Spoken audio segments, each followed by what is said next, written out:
Hello friends, welcome back to my YouTube channel study career point. I hope you all are doing well. Start करते हैं। देखिए, हमारे आज के जो मैं यहाँ पर आपको हिंदी पेडागोजी से रिलेटेड 50 क्वेश्चंस आपको कराने वाली हूँ, ठीक है, जो आपके सीटेट के एग्जाम पेपर 1 और पेपर 2 दोनों में हेल्पफुल होंगे। स्टार्ट करते हैं। देखिए, हमारे फर्स्ट क्वेश्चन से। तो देखिए, फर्स्ट क्वेश्चन है आज का, पराभाषिक जागरूकता है। देखिए, जो पराभाषिक जागरूकता होती है वो क्या होती है? तो देखिए, व्याकरण के नियमों का वर्णन करना, यह देखना कि शिक्षार्थी तृतीय भाषा से भाषिक संरचनाओं का अनुपालन करते हुए कैसे सीखते हैं, भाषा के बारे में चिंतन करने तथा बात करने की योग्यता, ध्वनि और उसके अर्थ को समझना। तो देखिए, यहाँ पर कौन सा पॉइंट है जो आपका सही हो जाएगा? तो देखिए यहाँ पर जो आपका सही आंसर हो जाएगा वो क्या है? तो देखिए, वो है आपका ऑप्शन नंबर 3, भाषा के बारे में चिंतन करने और बात करने की योग्यता। ठीक है, ऑप्शन नंबर 3 जो हो जाएगा वो यहाँ पर आपका बिल्कुल सही हो जाएगा। चलते हैं देखिए नेक्स्ट पर। एक व्यवस्थित प्रक्रिया जहां एक शिक्षक पहले शिक्षार्थियों की समस्याओं का निदान करता है और फिर उसके बाद उपयुक्त पद्धति का प्रयोग करते हैं। तो देखिए, उसको क्या कहा जाता है? उपचारात्मक, परिस्थितिपरक, निगमनात्मक या फिर संरचनात्मक। तो देखिए, जब क्या करते हैं, पहले समस्याओं का निदान करते हैं और उसके बाद कौन सी पद्धति का? तो वो होती है आपकी उपचारात्मक पद्धति। ठीक है, ऑप्शन नंबर 1 जो हो जाएगा वो यहाँ पर आपका बिल्कुल सही हो जाएगा। चलते हैं देखिए नेक्स्ट पर। कक्षा 6 की शिक्षिका अपने शिक्षार्थियों से पाठ्य पुस्तक के एक पाठ में से उनके शाब्दिक अर्थ को निकालने के लिए उसे 2 बार पढ़ने के लिए कहती है। वे उनमें किस प्रकार के पठन कौशल का विकास कर रही हैं? तो देखिए, विस्तृत पठन, गहन पठन, जिज्ञासा पठन या फिर साझेदार पठन। तो देखिए, यहाँ पर कौन सा पॉइंट होगा जो आपका सही हो जाएगा? तो वो है देखिए, गहन पठन के बारे में बात कर रही है। ठीक है, ऑप्शन नंबर 2 जो हो जाएगा वो यहाँ पर आपका बिल्कुल सही हो जाएगा। चलते हैं देखिए नेक्स्ट पर। नॉम चॉम्स्की के अनुसार बच्चे अंतर्जात किसके ज्ञान के कारण भाषा को अर्जित कर लेते हैं? तो देखिए, कौन सी भाषा नॉम चॉम्स्की के अनुसार होती है? सार्वभौमिक शब्द भंडार, सार्वभौमिक व्याकरण, सार्वभौमिक पठन या फिर सार्वभौमिक बोली। तो देखिए, यहाँ पर जो आपका करेक्ट आंसर है वो क्या हो जाएगा? तो वो होगा देखिए, यूनिवर्सल ग्रामर के बारे में बात करते हैं, सार्वभौमिक व्याकरण। ठीक है, ऑप्शन नंबर 2 जो होगा वो यहाँ पर आपका सही हो जाएगा। चलते हैं देखिए नेक्स्ट पर। निम्न में से कौन सा भाषा समृद्ध परिवेश के बारे में सही है? तो देखिए, कौन सा है जो आपका भाषा समृद्ध परिवेश के बारे में सही है? यह विद्यालय में पढ़ने के दौरान विभिन्न संस्कृतियों के बारे में सीखने में मदद करता है। यह स्वतः स्फूर्त भाषा वृद्धि तथा विकास की नींव रखता है। यह शिक्षार्थियों की आवश्यकताओं को संबोधित करता है, या फिर यह भाषा सिद्धांतों में निपुण होने में मदद करता है। तो देखिए, कौन सा पॉइंट है जो यहाँ पर आपका सही है? तो वो है आपका ऑप्शन नंबर 2, यह स्वतः स्फूर्त भाषा वृद्धि और विकास की नींव रखता है। ठीक है, ऑप्शन नंबर 2 जो है वो यहाँ पर आपका बिल्कुल सही है। चलते हैं देखिए नेक्स्ट पर। देखिए, एक प्रभावी भाषा शिक्षक के रूप में कक्षा 8 के शिक्षार्थियों के भाषा विकास के लिए आपके द्वारा निम्न में से किसका अधिक अभ्यास किया जाएगा? तो देखिए, किस चीज़ का सबसे अधिक अभ्यास यहाँ पर किया जाएगा? उनके स्तर को समझने के लिए नियमित रूप से परीक्षा का आयोजन, पाठ्य पुस्तक से भाषा सिखाना, लक्ष्य भाषा में बोलने और अंतःक्रिया करने के अवसर प्रदान करना। तो देखिए, पेडागोजी में जहाँ भी आपको अवसर दिए जाते हैं वो आपका क्या होता है? उसको हम प्रमोट करते हैं। तो देखिए, ऑप्शन नंबर 3 यहाँ पर सही हो जाएगा, लक्ष्य भाषा में बोलने और अंतःक्रिया करने के लिए उन्हें अवसर प्रदान करना। ठीक है, ऑप्शन नंबर 3 जो है वो आपका यहाँ पर बिल्कुल सही है। चलते हैं देखिए नेक्स्ट पर। रूपात्मक आकलन किस में मदद करता है? तो देखिए, रूपात्मक आकलन जो है वो किस चीज़ में मदद करता है? कक्षा में प्रत्योगात्मक वातावरण का सृजन करने में, शिक्षण में शिक्षक की क्षमता का आकलन करने में, सुधार करने हेतु शिक्षार्थियों को गुणात्मक प्रतिपुष्टि देने में, या फिर सप्ताह में परीक्षा का आयोजन करने में। तो देखिए, कौन सा है जो यहाँ पर रूपात्मक आकलन में मदद करता है? तो वो है आपका ऑप्शन नंबर 3, सुधार करने हेतु शिक्षार्थियों को गुणात्मक प्रतिपुष्टि देने में। ठीक है, ऑप्शन नंबर 3 जो है वो यहाँ पर आपका बिल्कुल सही है। चलते हैं देखिए नेक्स्ट पर। कक्षा में सस्वर पठन किस चीज़ के लिए एक अच्छा तरीका है? तो देखिए, शिक्षार्थियों को तीव्र गति से पढ़ने में योग्य बनाने, शिक्षार्थियों को पाठ्य पुस्तक साझा करने के योग्य बनाने, शिक्षार्थियों को अपनी बारी की प्रतीक्षा करने के योग्य बनाने, शिक्षार्थियों को विराम चिन्हों का प्रयोग करते हुए सही उच्चारण के साथ पढ़ने के योग्य बनाने। तो देखिए, कौन सा पॉइंट है जहाँ पर आपका सही होगा? तो वो है आपका ऑप्शन नंबर 4, शिक्षार्थियों को विराम चिन्हों का प्रयोग करते हुए सही उच्चारण के साथ पढ़ने के योग्य बनाने में। ठीक है, ऑप्शन नंबर 4 जो है वो यहाँ पर आपका बिल्कुल सही है। देखिए नेक्स्ट है, शिक्षक छोटे बच्चों में अच्छे लेखन कौशल का विकास कैसे कर सकते हैं? तो देखिए, कैसे कर सकते हैं? प्रकरण और शब्द सीमा पर स्पष्ट निर्देश द्वारा, शिक्षार्थियों ने जो अच्छा कार्य किया है उसकी प्रशंसा करते हुए आगे सुधार हेतु विशेष टिप्पणी द्वारा, शिक्षार्थियों को अच्छी लिखावट में लिखने के लिए कहने के द्वारा, शिक्षार्थियों को केवल व्याकरणिक त्रुटियों पर विस्तृत प्रतिपुष्टि द्वारा। तो देखिए, कौन सा पॉइंट है जो यहाँ पर आपका सही होगा? तो वो है देखिए आपका ऑप्शन नंबर 2, शिक्षार्थियों ने जो अच्छा कार्य किया है उसकी प्रशंसा करते हुए और आगे सुधार करने हेतु विशेष टिप्पणी द्वारा। चलते हैं देखिए नेक्स्ट पर। भाषा में संप्रेषण परक भाषा शिक्षण शिक्षार्थियों को कक्षा में उद्देश्यपूर्ण बातचीत में भागीदारी निभाने हेतु अवसर देने पर बल देती है, क्योंकि यह बढ़ावा देती है कक्षा कक्ष में स्वतंत्र रूप से मातृभाषा प्रयोग को, पठन में उनके अवबोधन के विकास पर, उनकी लिखित अभिव्यक्ति के विकास पर, या फिर भाषा लक्ष्य में वार्तालाप करने संबंधी उनके कौशल में सुधार को। तो देखिए यहाँ पर कौन सा पॉइंट है जो आपका सही होगा, तो यहाँ पर जो संप्रेषण है वो क्यों ज़रूरी है, लक्ष्य भाषा में वार्तालाप करने संबंधी उनके कौशल में सुधार को। ठीक है, तो यहाँ पर ऑप्शन नंबर 4 जो हो जाएगा वो आपका बिल्कुल सही हो जाएगा। चलते हैं देखिए नेक्स्ट पर, पठन अवबोधन की योग्यता है। तो देखिए पाठ्य वस्तु के अर्थ को समझने के लिए उनके सभी शब्दों को समझने, लिखित संकेतों को उससे संबंध ध्वनियों अनुदित करने, प्रभावपूर्ण पठन हेतु अक्षरों के प्रत्यक्षण और डिकोड करने, अर्थ निर्माण हेतु पाठ्य वस्तु के साथ अंतःक्रिया करने। तो देखिए कौन सा पॉइंट है जो यहाँ पर आपका सही होगा, तो वो है आपका ऑप्शन नंबर 4, अर्थ निर्माण हेतु पाठ्य वस्तु के साथ अंतःक्रिया करने। ठीक है, ऑप्शन नंबर 4 जो हो जाएगा वो यहाँ पर आपका बिल्कुल सही हो जाएगा। चलते हैं देखिए नेक्स्ट पर, पाठ्य वस्तु के कठिन शब्दों के साथ व्यवहार करने के लिए भाषा शिक्षिका पहले शब्दों को मातृभाषा में रूपांतरित करती है और फिर शिक्षार्थियों को उन्हें याद करने के लिए कहती है। वे किस चीज़ का प्रयोग कर रही हैं, व्याकरण अनुवाद पद्धति का, प्रत्यक्ष पद्धति का, संरचनात्मक उपागम का, या फिर संप्रेषणात्मक उपागम का। तो देखिए कौन सा पॉइंट है जो यहाँ पर आपका सही है, तो वो किस चीज़ का यूज़ कर रही हैं, तो वो है आपका व्याकरण अनुवाद पद्धति। ठीक है, ऑप्शन नंबर 1 जो हो जाएगा वो यहाँ पर आपका बिल्कुल सही हो जाएगा। चलते हैं देखिए नेक्स्ट पर, जब शिक्षार्थी लेखन प्रक्रिया शुरू करते हैं तो पहला चरण क्या होता है, तो देखिए मस्तिष्क आलोड़न होता है, मसौदा तैयार करना, संपादन करना, या फिर संशोधन करना। तो देखिए जब बच्चा क्या है लेखन प्रक्रिया शुरू करता है तो पहला चरण क्या होना चाहिए उसका, उसके मस्तिष्क की क्रिया क्या होना चाहिए, मस्तिष्क आलोड़न। ठीक है, तो यहाँ पर आपका ऑप्शन नंबर 1 जो है वो बिल्कुल सही है। चलते हैं देखिए नेक्स्ट पर, देखिए एक भाषा शिक्षक को शिक्षार्थियों का आकलन करते समय किस बात पर ध्यान केंद्रित करना चाहिए। तो देखिए कौन सी बात पर ध्यान केंद्रित यहाँ पर करना चाहिए, शिक्षार्थियों के निष्पादन के बारे में सूचना एकत्र करने के लिए विविध तरीकों का प्रयोग करने, इकाई परीक्षा का आयोजन करने और उसके निष्पादन के मापन के लिए उनका रिकॉर्ड रखने, मौखिक परीक्षा पर बल देने और आकलन करने, परियोजना कार्य देने पर। तो देखिए कौन सा पॉइंट है जो यहाँ पर आपका सही होगा, तो देखिए वो है आपका ऑप्शन नंबर 1, शिक्षार्थियों के निष्पादन के बारे में सूचना एकत्र करने के लिए विविध तरीकों का प्रयोग करने में। चलते हैं देखिए नेक्स्ट पर, देखिए नेक्स्ट है भाषा सीखने के बारे में निम्न में से कौन सा कथन सत्य है। तो देखिए कौन सा कथन है जो यहाँ पर आपका सही है, जब हम दूसरी भाषा सीखते हैं तो हमें भाषा भाषी की तरह उच्चारण करना चाहिए। प्रथम भाषा अन्य भाषाओं को सीखने में हस्तक्षेप करती है, देखिए बिल्कुल गलत है। प्रथम भाषा अन्य भाषाओं को सीखने में सहयोग करती है, तो देखिए यहाँ पर आपका 3rd पॉइंट जो होगा वो बिल्कुल सही हो जाएगा। भाषा सीखने के बारे में कौन सा कथन सत्य है, तो वो आपका क्या हो जाएगा, प्रथम भाषा जो है वो दूसरी या सेकंड भाषा जो आपकी सेकंड लैंग्वेज होती है उसको सीखने में मदद करती है। ठीक है, चलते हैं देखिए नेक्स्ट पर, देखिए नेक्स्ट है कक्षा 7 की शिक्षिका एक पत्ती कविता के पठन उपरांत कार्य के रूप में शिक्षार्थियों से सूखी पत्तियों से विभिन्न जानवरों की तस्वीरें बनाने के लिए कहती है। तो वो यहाँ पर क्या कर रही हैं, अपने कार्य को समाप्त करने के लिए शिक्षार्थियों को कुछ गतिविधियों में व्यस्त रख रही हैं, बिल्कुल गलत है। भाषा के साथ कला को समेकित कर रही हैं, शिक्षार्थियों के सूक्ष्म मोटर कौशलों का विकास करने का प्रयास कर रही हैं, देखिए ये भी यहाँ पर गलत है।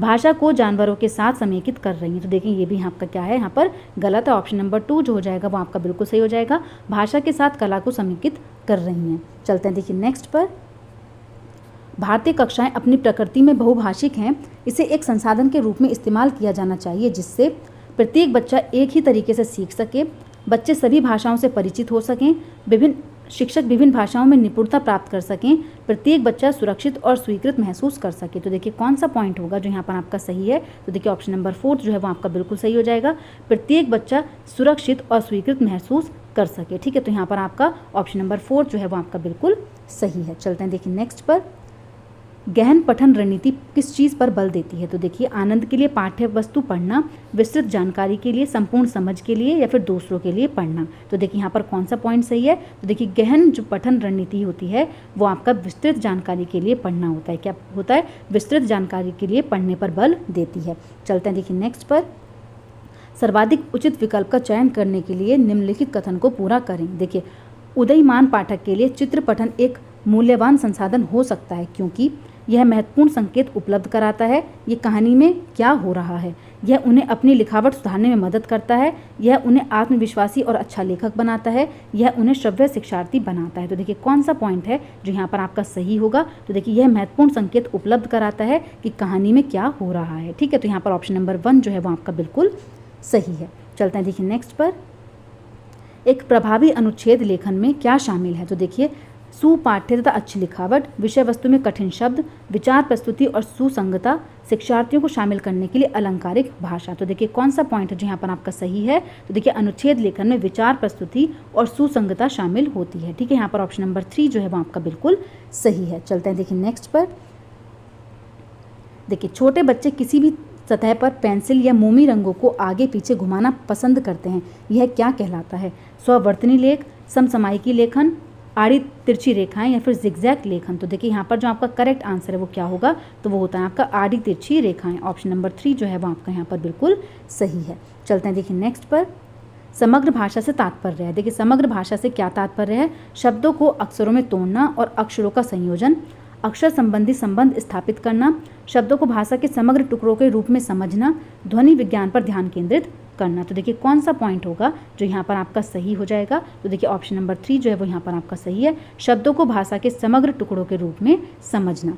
चलते हैं देखिए नेक्स्ट पर, देखिए एक शिक्षिका लक्ष्य है भाषा के लिए शिक्षण के लिए बच्चों की मातृभाषा को अनुदेशन का माध्यम बनाती है। वे किस चीज़ का प्रयोग कर रही हैं? तो देखिए किस चीज़ का प्रयोग यहाँ पर कर रही हैं? व्याकरण अनुवाद पद्धति, प्रत्यक्ष पद्धति, संरचना उपागम या फिर संप्रेक्षण परक उपागम। तो देखिए कौन सा पॉइंट है जो यहाँ पर आपका सही है? तो वो है आपका व्याकरण अनुवाद पद्धति। ऑप्शन नंबर 1 जो हो जाएगा वो यहाँ पर आपका बिल्कुल सही हो जाएगा। चलते हैं देखिए नेक्स्ट पर, सुनना दूसरे व्यक्ति की मौखिक भाषा और गैर शाब्दिक संदेशों को एवं अर्थ के प्रति समुचित तरीके से प्रतिक्रिया करने की योग्यता है। तो देखिए कैसी योग्यता? याद रखने और समझने, समझने और विश्लेषण, परखने और विश्लेषण करने, परखने और संश्लेषित करने। तो देखिए कौन सा पॉइंट है जो यहाँ पर आपका सही होगा? तो देखिए ऑप्शन नंबर 2 यहाँ पर आपका सही है, समझने और विश्लेषण करने की। ठीक है, समझने और विश्लेषण करने की। चलते हैं देखिए नेक्स्ट पर,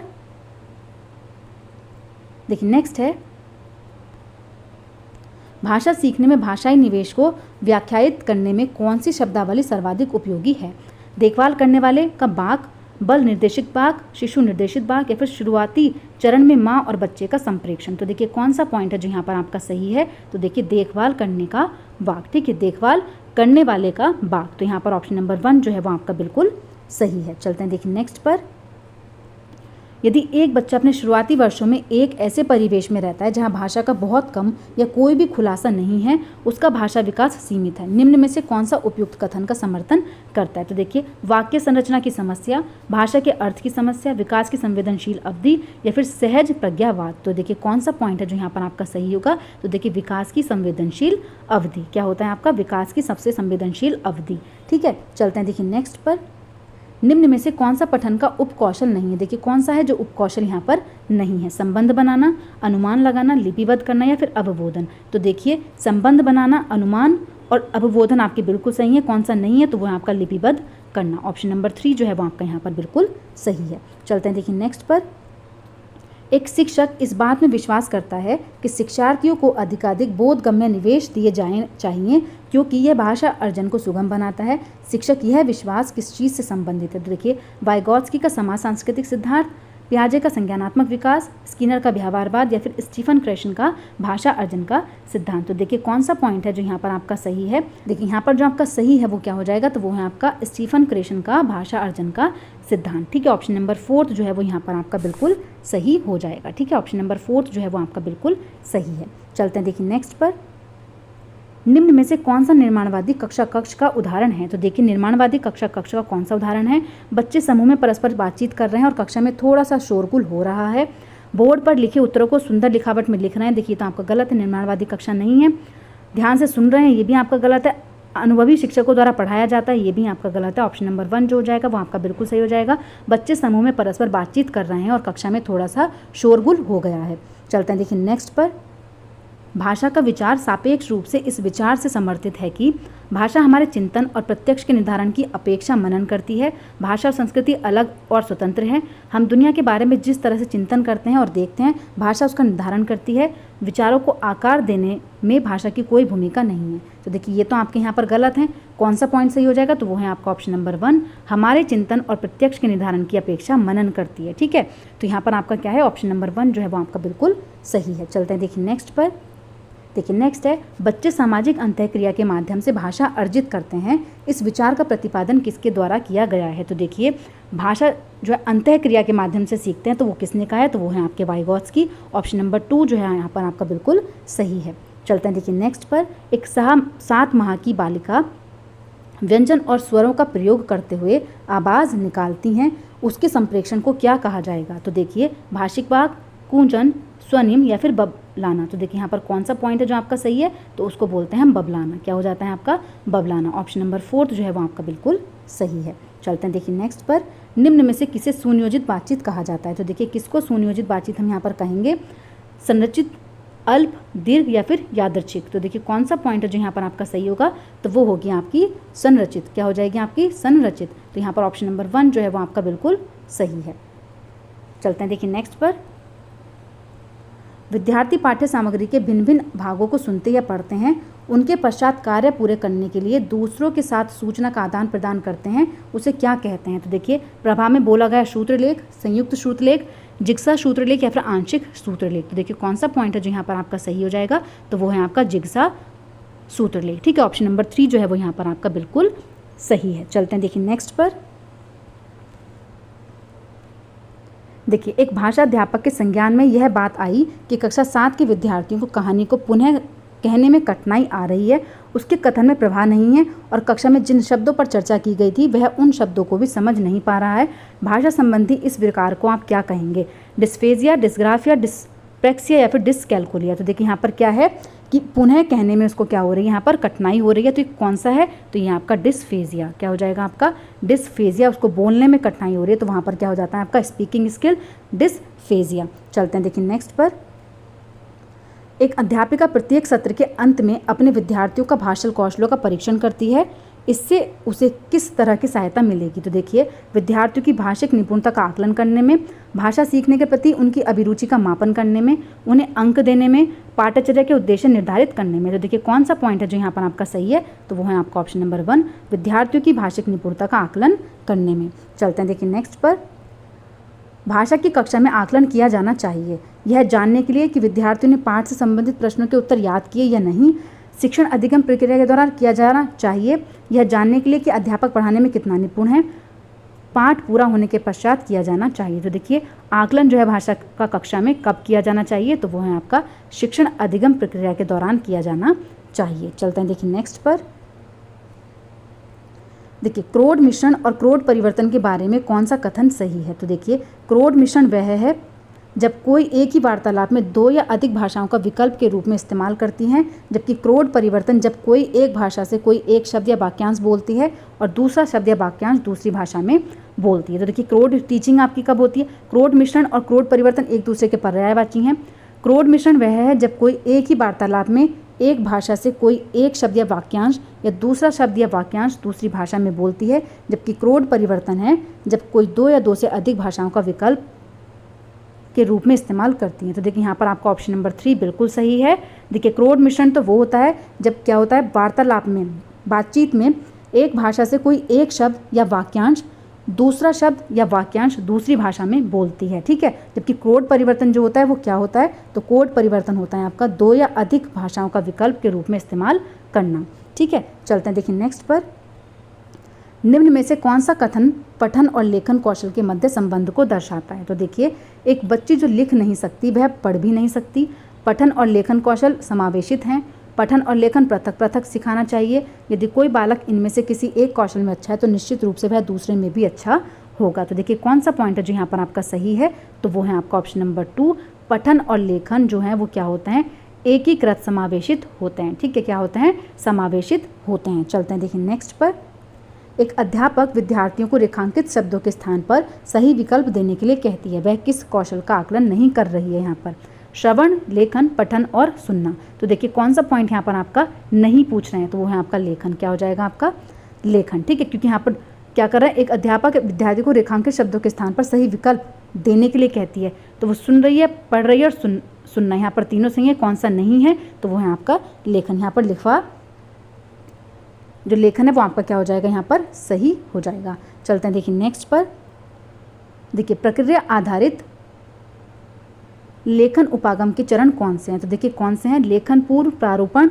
संशोधन, संपादन, प्रकाशन, लेखन पूर्व, संशोधन, संपादन, लेखन प्रकाशन, लेखन पूर्व, संपादन, संशोधन, लेखन प्रकाशन, लेखन संशोधन, लेखन पूर्व, संपादन या फिर प्रकाशन। तो देखिए कौन सा है जो यहाँ पर बिल्कुल सही होगा? तो देखिए पहले आपका लेखन पूर्व, फिर प्रारूपण आएगा, फिर संशोधन, फिर संपादन और फिर प्रकाशन। ठीक है, तो यहाँ पर ऑप्शन नंबर 1 जो है वो आपका बिल्कुल सही है। चलता है देखिए नेक्स्ट पर, विशिष्ट तथ्यों को जानने के लिए किया गया पठन क्या कहलाता है? तो देखिए बारीकी से पठन, सरसरी तौर पर पठन, डिकोडिंग या फिर विस्तृत पठन। तो देखिए विशिष्ट तथ्यों को जानने के लिए बारीकी से पठन किया जाता है। ठीक है, ऑप्शन नंबर 1 जो है वो आपका बिल्कुल सही है। चलते हैं देखिए नेक्स्ट पर, कक्षा में सामाजिक भाषा को समुन्नत करने के लिए अध्यापक को क्या करना चाहिए? तो देखिए विद्यार्थियों को बाल दिवस की रिपोर्ट लिखने के लिए कहें, विद्यार्थियों को एक दूसरे के साथ अंतःक्रिया करने के अवसर दें, विद्यार्थियों को अपने जन्मदिन पर आमंत्रित करने के लिए एक निमंत्रण पत्र बनाने के लिए कहें, विद्यार्थियों को पाठ्य सामग्री का सारांशीकरण करने के लिए कहें। तो देखिए विद्यार्थियों को एक दूसरे के साथ अंतःक्रिया करने के अवसर